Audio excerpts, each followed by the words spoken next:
Dito naman po sa kabila, dito po yung mga talong. Mula dito sa ampalaya nandito po sa likod. Dito sa kabila. Ayan po. Itong talong hanggang doon po yun sa dulo. Yung lahat po ng yan, may mga tanim yan. Pati yung tinutubuan po ng damo. Kaya sabi ko, sobrang laki talaga ng kailangan habulin.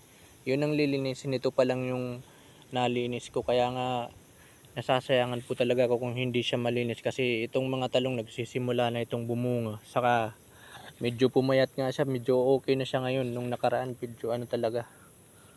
Kaya, hinahabol ko po talaga yan. Nagsisimula na siyang bumunga. Sayang din naman kasi syempre aside sa may makukonsume ka,